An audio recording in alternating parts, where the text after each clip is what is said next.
bonsoir à tous et bonne semaine, bon début de semaine, c'est lundi. Il fait chaud, ça y est, l'été est arrivé. Alors nous, dans le sud, là, c'est la vague de chaleur. Même les touristes sont là. Sortez, surtout si vous avez pas trop de cheveux comme moi, avec un chapeau. On est bien, mais là, c'est le temps de un jour, un psaume.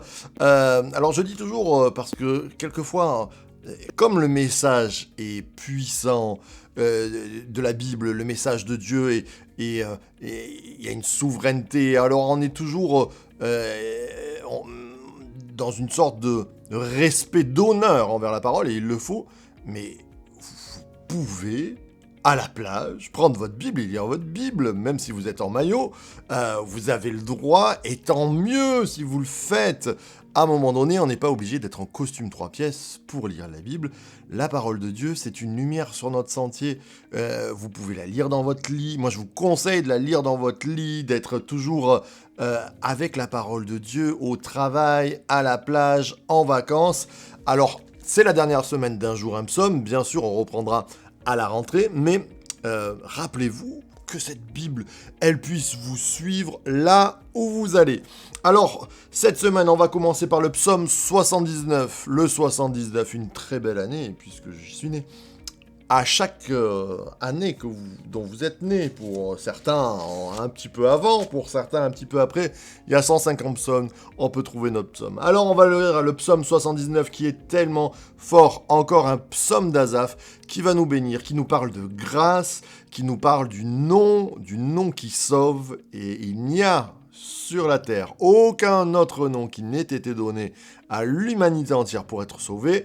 Ce nom, c'est le nom de Jésus, exactement. Allez, psaume 79. Ô Dieu, les nations ont envahi ton héritage. Elles ont rendu impur ton saint temple.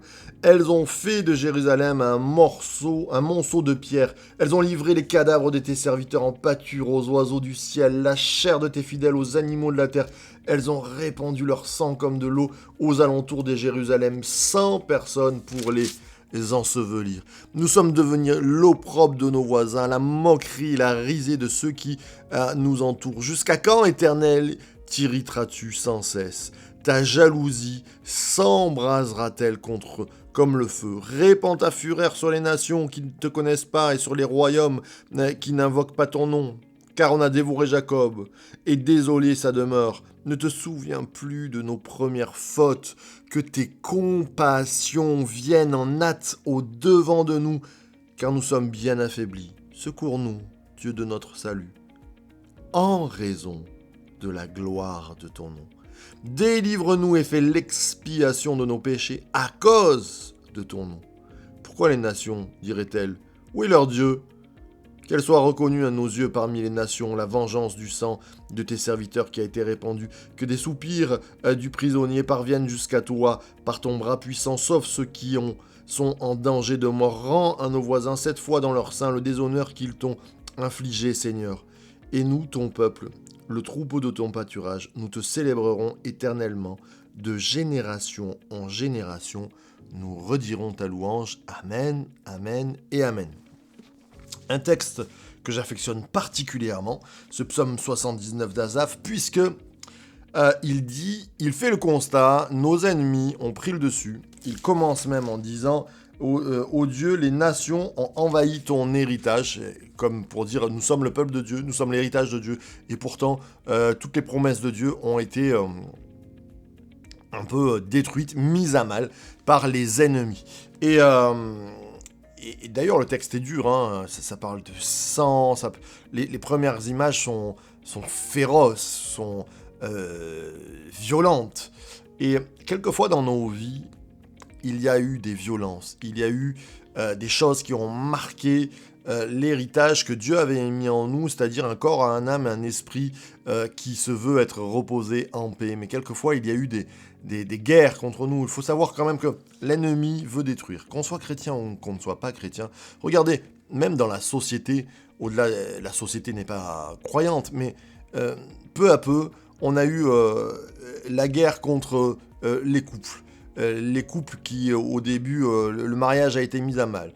Et après, le mariage mis à mal, ça a été de suite après les enfants qui sont mis à mal. Aujourd'hui, dans une société où il y a des multiples raccordements familiaux et on essaie de faire comme on peut, mais là-dedans, il y a de la casse.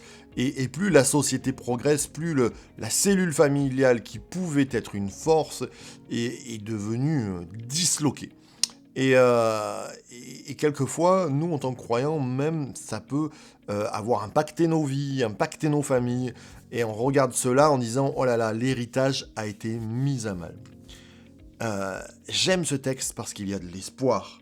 Et parce que le psalmiste va dire, ne te souviens pas de nos premières fautes. Il n'est pas hypocrite, le psalmiste, parce que il sait que certaines conséquences que le peuple subit et que sa vie subit ont des causes personnelles, ont des causes d'avoir choisi la mauvaise route pour construire leur vie, c'est-à-dire ce qu'on appelle le péché.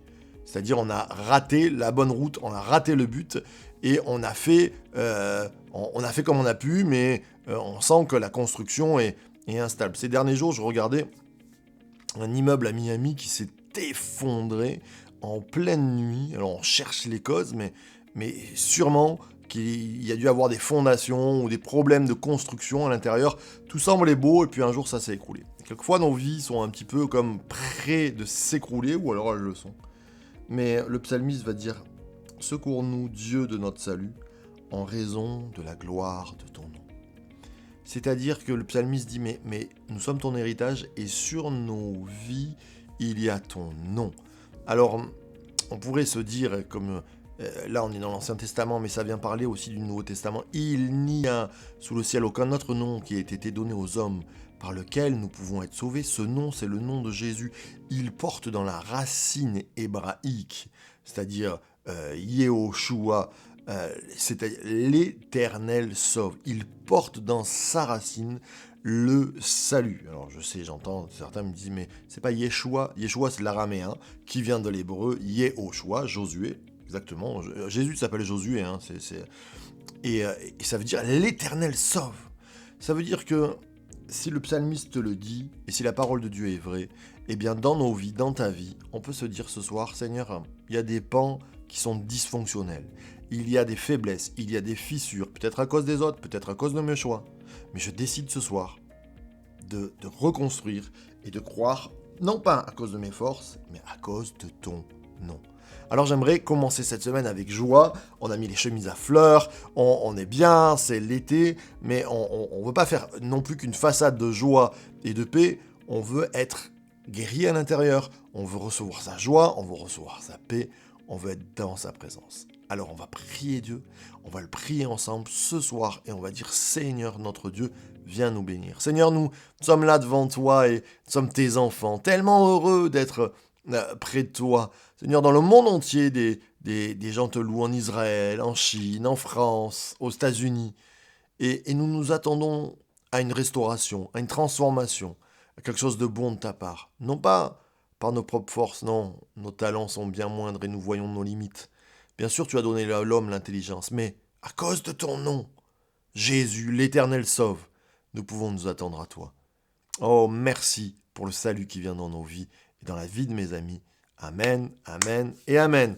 Quel bon moment cette dernière semaine-là avant les vacances.